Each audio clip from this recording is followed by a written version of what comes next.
Donnie, we met 3-ish years ago, I want to say. That's about right, yeah. I was just getting into financial copy, and I was putting together an information product that I had, and he was kind enough to let me interview him, and like most direct response copywriters, has a rather crazy story about how he got into it, and I'll save some of the details, but it's a true rags to riches story from how you can go from working at Kmart to being one of the best email copywriters in the world today. So I'm very, very excited to have Donnie here on the show. So welcome, Donnie. Thank you, sir. I'm honored to be here. So I know 30 minutes can go by here in a flash. So I want to just turn it over to you, and let's just go ahead and get started here with the cost of cheap curiosity. I'm pretty excited about this.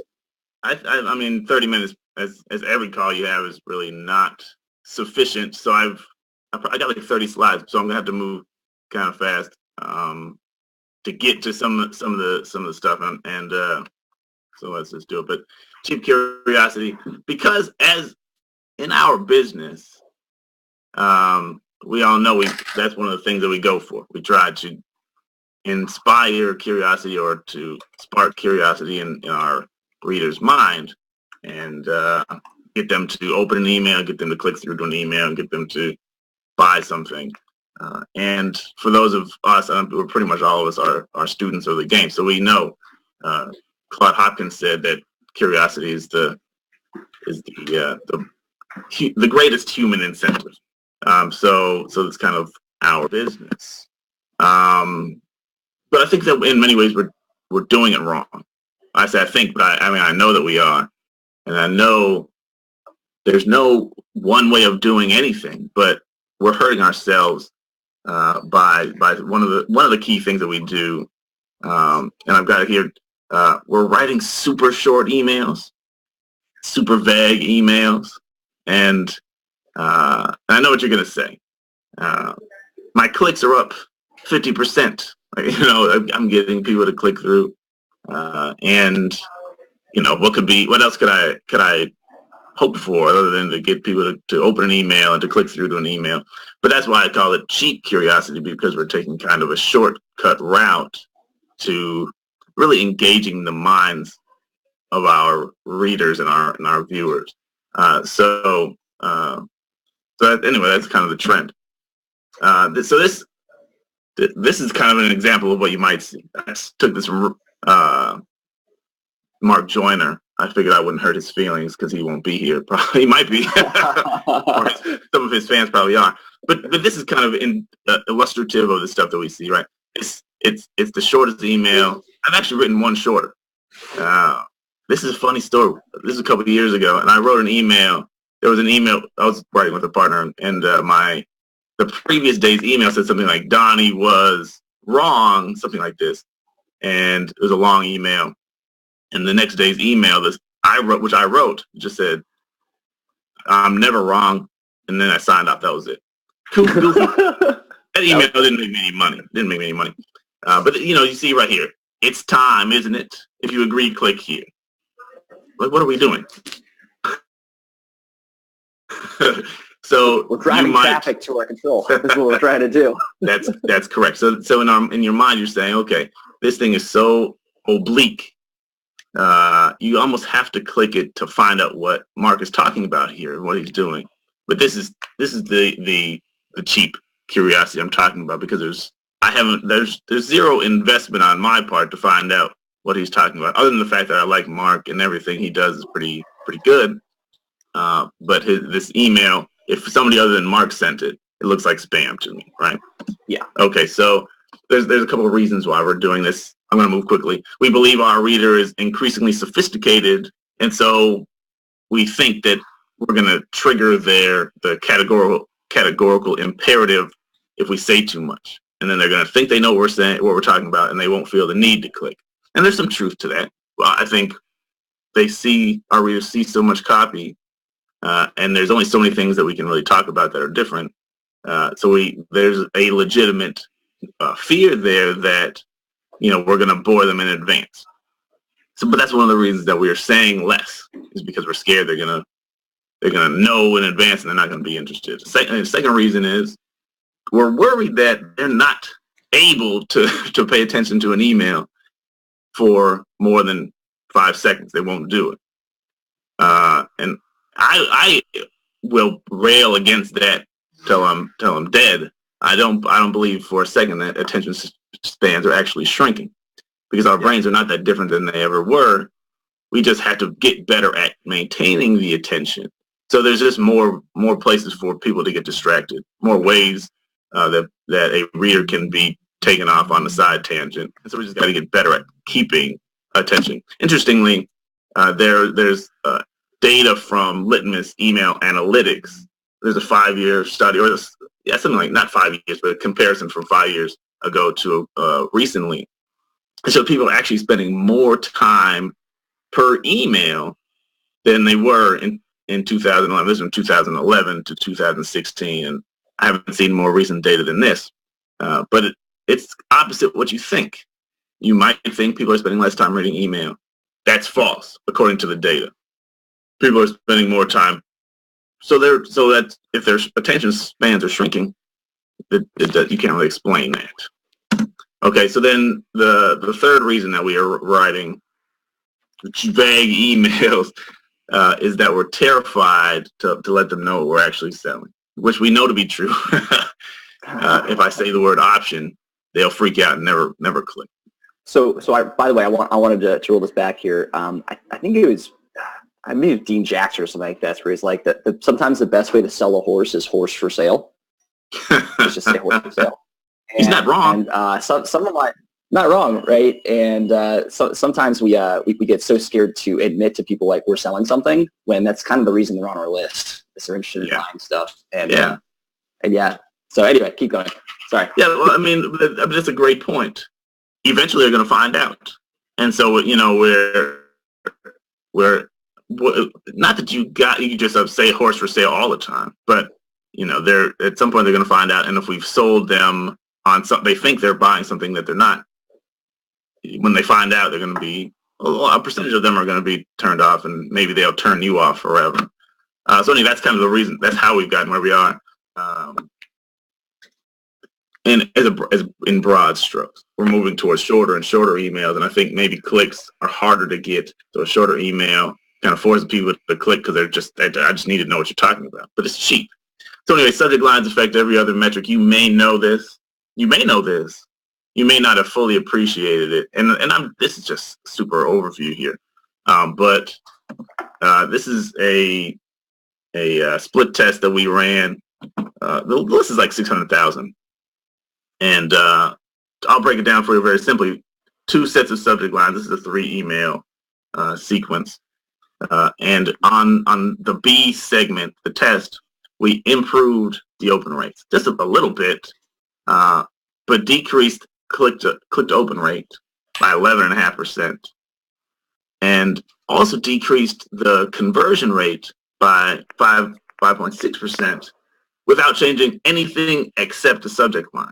So some of us will understand this. Maybe there's data analytics teams. You have whole teams of people in Agora. Some of the non-Agora people may not have access to some of that level of data, but you can, with the attempt at getting anybody to click open and to click through, you can decrease the quality of the click, and you can decrease it by a lot. I want to point out something else right underneath the highlighted section. It's a huge difference, right? We got the lift is 6% more open, but 11% lower click rate and 138% higher conversion rate. It's very weird. So I kind of say this to say you kind of have to test things to find out how things work. But just changing the subject line can change everything from opens all the way through to the buy page conversion. So you have to measure that out and make sure that it makes sense for you. Getting opens and getting clicks isn't the ultimate thing, isn't the ultimate test of what you're doing. So if you're assuming that just getting your open rate up is a tide that raises all boats, you're not you're not thinking about this all the way through, or you don't properly understand the impact of getting that cheap curiosity instead of building deeper curiosity. And then if you're thinking I'll do anything I can to get a click because it'll all even out. When you get to my sales page, the sales page is so great, or the sales video is so compelling that it'll even everything out. Just get more people there. And that could be a mistake as well. I've stated it as you are mistaken. You never really know, but until you test. But I beg you to do more than just assume. Don't just assume. If you get more clicks, you're going to get more sales. And again, if you're one of the people who are deep into the data, or your team is telling you what the data says and they're deep into it, you may appreciate this. Not everybody is there. And depending on how you're paying for your traffic, if we're talking about going to external lists and you're buying, you're paying for lists. If you're paying on a click basis, you're paying a flat fee. This really factors into how much you're paying for the lead coming in or for the front end sales coming in. So I generally agree with Malcolm. By any means necessary is a good rule. But when it comes to getting clicks, I don't always agree with that. Malcolm was not talking about email marketing. He wasn't talking about diversity. He's talking about something a little serious. By the something way, a little bit different. Right. I don't know if you can see the chat, but we have just like full on derailed into horse for sale, like for the past 10 minutes. Well, look, you've just reframed the entire conversation for Agora's future. Exactly. We're going to start sending Dean Jackson emails. Dean Jackson emails. All right. So you get to get a percentage of everybody's royalties when they start saying horse for sale. Perfect. I need to get that in writing. Yeah, for sure. So this is from a scientific or a clinical study that shows how curiosity works. I think that we assume, based on how we act, that curiosity is a straight down. The more you know, the less curious you are. And that's not how it works. So I didn't make time to make a chart that shows one to go straight down. But the fact of the matter is, in clinical studies, time after time, we find that people with less information, with the least amount of information, rather, are not even as curious as people who know everything. You find that the more you tell, get this, the more you sell. And curiosity builds as you add more information. So these super short emails, like, you need to know about this, click here. It doesn't give you time to get invested in the curiosity, to get invested into satisfying that curiosity. And interestingly, when you dig into the clinical studies on this, and I maybe can find, I looked at a bunch of scholarly works, but there are studies that show that people, in order to learn something early, so to find out that, they're given something to induce curiosity, and they're going to get an answer in the future, they will pay money to find out what the thing is early, whether they can change it or not. And there's another study that was done, I think it was done in 2018, it might have been, just the paper came out in 2018. People were willing to take the risk of being shocked, get an electrical shock, to get the information early. Really? But it's crazy. It's just, when you get curiosity at the level of, I need to know this. Yeah, you can shock me, but I need to know that. But it's hard to do that with a 50-word email. It's really hard to do that with, if we think, let's just tease them with the briefest curiosity, the briefest, little trivia, and get them to click through. You got to build it up. And so anyway, this just shows more information comes to a peak, and then once you talk a little bit too much and you start to give them answers and you satisfy the curiosity in the email, and it dies off. But anyway, so I just want us to think about that. It looks less dramatic maybe than it is. Well, I shouldn't say it. It doesn't look super dramatic, but the fact of the matter is, there's a difference between, just assuming that people are the most curious when they know the least. That's not clinically true. It's not neurologically true. So I've made up 3 levels of curiosity.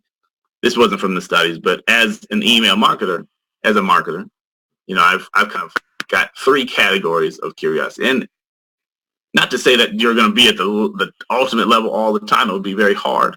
But we can kind of move down a little bit further. So number 1 is the casual kind of curiosity, which you could think of as clickbait curiosity. It's something that's a little bit interesting, something unexpected, something entertaining. So are you telling me I won't believe number 3? Well, you'll see. But yeah, I mean, you already know what this is like. The clickbait ad that says you won't believe which celebrity died last year, and they show you a picture of Tom Hanks. So I'm pretty sure I saw him in 2019. But you're curious and you want to click. But that's kind of cheap. So this is an ad. I might hurt somebody's feelings. So I think this is from an Agora email. Don't share this video. Don't post it. Don't share it. Don't do anything with it. Here's why. So did y'all get clicks on this? I mean, probably so. So I can't say this didn't work, but I don't care very much about this. I'm just curious to know what it is, but I'm not engaged where, I need to know what this is. So and again, this is not really fair because it's an ad and not an email, but it was easy for me to grab and very illustrative of the point I'm making. You can be cheap with a tactic that says, get them to click by any means, even by telling them nothing. And we see a lot of these. Level 2 is what I call determined curiosity, when you feel like you have to do something about it. So I would say more of our emails, I mean, there's a good amount of emails that are in this category. They're personally relevant to some degree. See what, don't share this. I don't know who it's for. I don't know if it's about money, if it's about health. I can assume based on the context. I don't know anything. So this, with a determined curiosity, we know that it has something to do with me, or has something to do with the topic I'm interested in. Something I've expressed some sort of level of curiosity about previously by opting in or whatever. It could be something that's urgent. So even if something isn't particularly interesting, it becomes more interesting when there's a scarce supply of it, right? Last minute, we see a lot of these emails. Last chance to get this, and you just kind of want to click to, just to make sure I'm not missing out on something that, it's rare. So there must be something cool about it. So this email. Now, I guess whatever. I'll explain more, but it has a little bit more context here. This is a very successful email, but and I'm not going to say the copy is amazing, but it's got more in there. So you see, we're on the brink of a major advancement, but this pertains to your computer. This pertains to your phone. It pertains to your car. And then there's trillions of dollars involved in this, and Forbes happens to back up or to verify that this is a real thing. So then you click to find out. So you see that there's personal investment. My computer is going to be out of date. My phone's going to be obsolete. My car is not going to work if Forbes is correct. And then there's money to make also if I flip it. So this is not a rare kind of email. And I'm not going to say automatically that it's a better email because, there may be use for the super short one. But this develops a deeper level of investment. It gives you more information, but it doesn't give you a lot. All it's saying is there's a technological advancement, and it pertains to you. So it's short, and the email that it was tested against was a little bit longer. But I'll say that because we haven't given all the information, we don't tell you anything other than it has to do with you and technology and money. But it is personal, and then there's proof built into it. And then as a result of that, the email was tested against, which revealed the opportunity. This is a 5G email. So you think 5G is a hot topic, but we didn't tell them what it was. 22% higher clicks, 26% higher conversion, and for a total of 56% more orders. And the main difference is we did not tell them what the opportunity was. So this may again, it's not like you never do this. Well, depending. Agora companies do this, right? You don't tell them necessarily what it is. Some of the non-Agora companies probably are using, they're more to the point, more directly stating what the opportunity is, or explaining everything that comes along with what they're selling. So this maybe is it's not for all of us to consider, but especially for the non-Agora listeners, consider not telling what you're talking about. But that doesn't mean don't tell them anything. So there's this. You see how this is in the middle, though, right? So by the way, I don't want to derail you here because we got 8 minutes. So we talked about this, where kind of like what's going on here in the curiosity is the mind. If you just give it more information, it doesn't fully close the loop, because we explained an opportunity there. Yes. And the details, like, they don't actually tell the person what it is, but it gives them the feeling of knowing more. So I call that like a partially closed loop, where it gives the brain the feeling of like, I've learned more new information, but it's not actually helpful. So like, but I'm more engaged and more invested in the curiosity hook than I would be otherwise. Yeah, I mean, that's a great way of saying it. The open loop is very open when you don't tell them anything. It's so open, it's not even really a loop. You don't know this. I know something you don't know, which is compelling to a certain degree. If you say, I know something, and actually the truth of the matter is we only really believe things that we halfway suspect anyway. You know? Yep. So you have to signal to me that what I suspect is true, but there's more to it that I know. And now I'm personally engaged because I'm looking with my mind I have built-in confirmation bias, and so do you. And it's bad. That's why we watch Fox News instead of MSNBC, or vice versa. I need somebody to verify and agree with what I'm saying. So anyway, you said we got 8 minutes. I'll keep it moving. But yeah, that's a great point. So level 3 is a level deeper. Actually, it's a lot deeper. What? If you do it right, your reader goes into the sunken place without the You will control the mind of your reader, and maybe even control their mouse to a certain extent. Now, again, you can't do this every time. No, and maybe Gary Bensavinga can do it. Maybe Clayton could do it. I don't think I can do it. Matter of fact, I know that I can't. But it is something for us to aim for. So it's what I call intense curiosity. And you can do this with a really engrossing story. You've done it before, and it's just like watching a good movie, right? Once you're in, you start reading it, and you just can't stop reading it.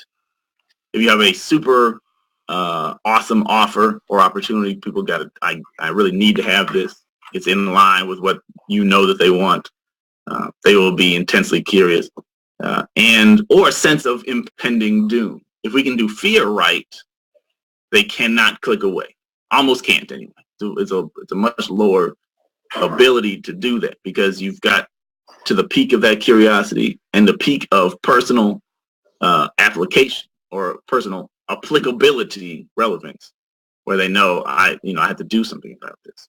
So this is going to be weird. But let me say quickly that this what I'm about to show is not endorsed by or agreed with by Agora Financial, any Agora affiliate, or anybody other than myself. Just a fair warning, and if you're around kids, you may not want to see this, but this is the perfect email. It's close. It's spam, but it's amazing. Have you seen this? Have you seen this one? I've been sent this a couple times. Yeah. It's a huge thing. It's a great con. It's a great con. Yes. It's also, it's so much that if you look up like hacker emails, there's 10,000 or there's 100,000 articles in serious publications about people were freaking out about getting these. But basically, the subject line is your password, or the subject line is "I hacked your account and I'll prove it," or something like this.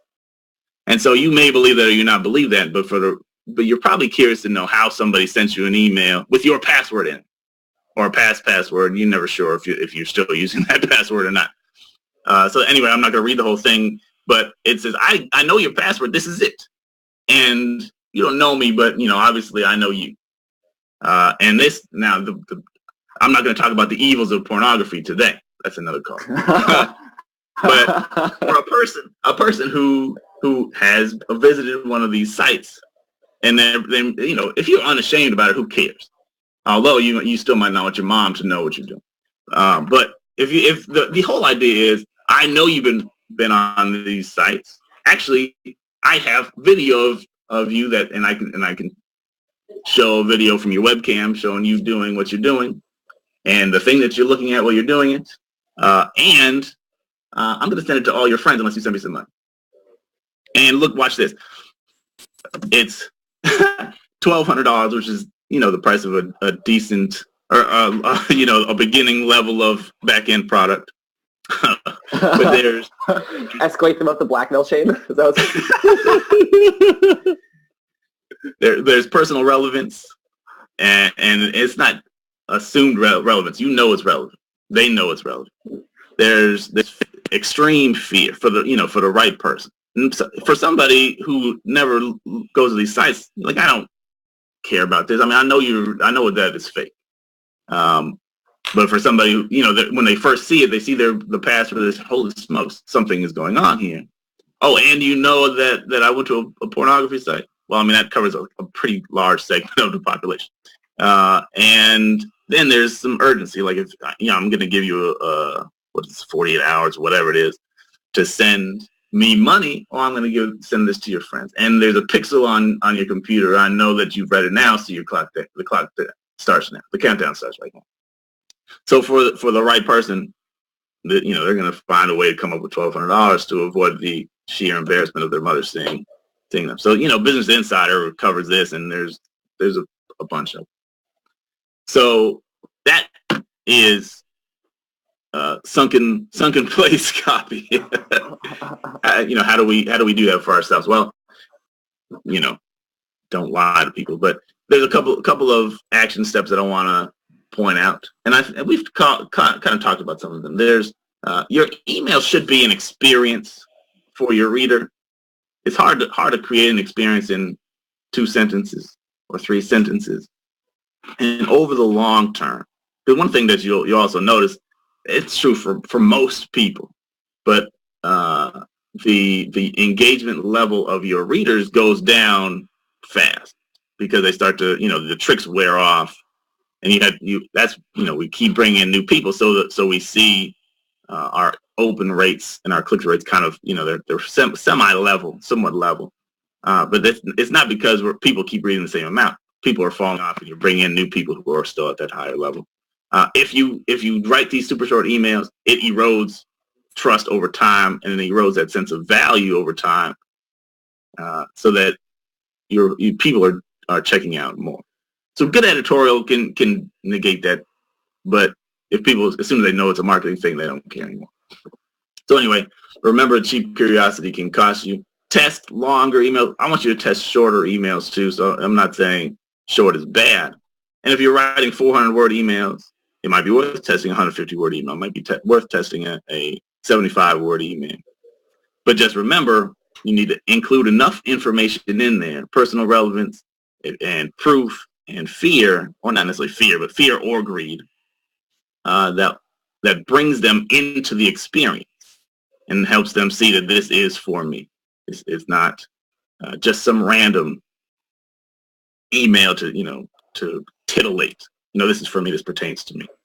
Everybody's list is different. Everybody's audience is different. Everybody's offers are different. So you got to test and see what works for you. And don't stop testing. Keep testing. Experiment with revealing or concealing the opportunity that you're talking about. So like I showed in that second level email, they don't know what it is. And that helps.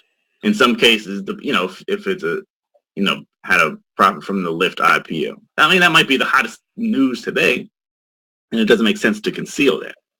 But so again, this is for the Agora copywriters and marketers. You already kind of do this, for the people who are newer to the game, realize that you don't have to tell everything.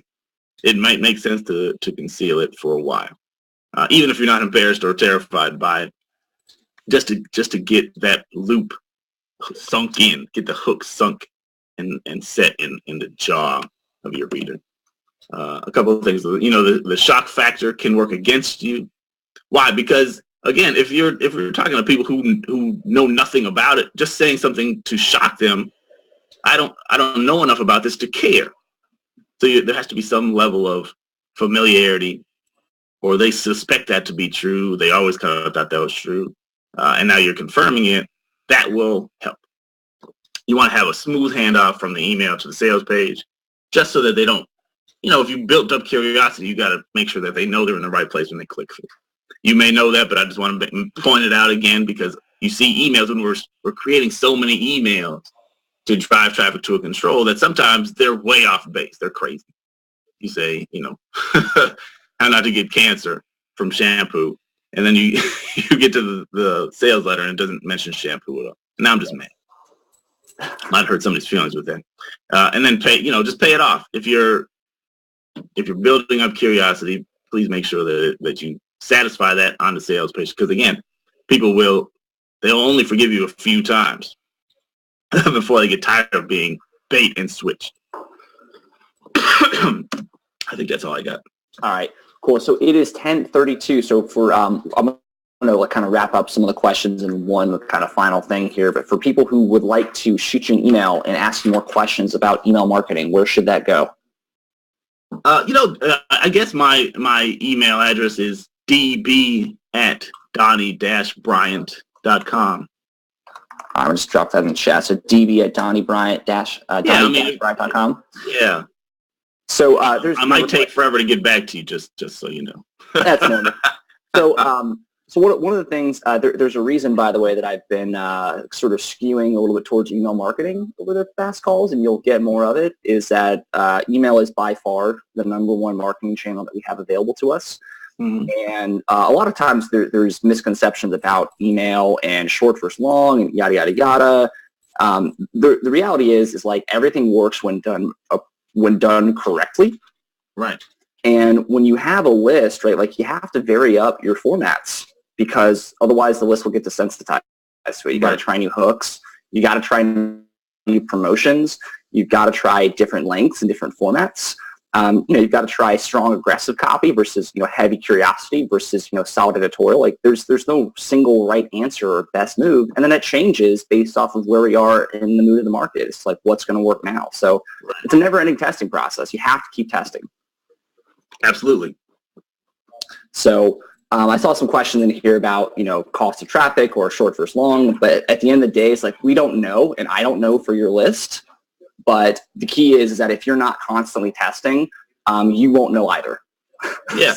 I've seen it where you can run, depending on who you're shopping around with, some people will give you a flat cost. So it might make sense to get all the clicks that you can just to get them through. And then in the case where you're paying per click, you got to make sure those are quality clicks, and you'll eat up all your money on getting people who are unqualified clicks to your control. So you got to measure those factors out. And again, like you said, you don't really know until you test, but test before you jump in with both feet. Exactly.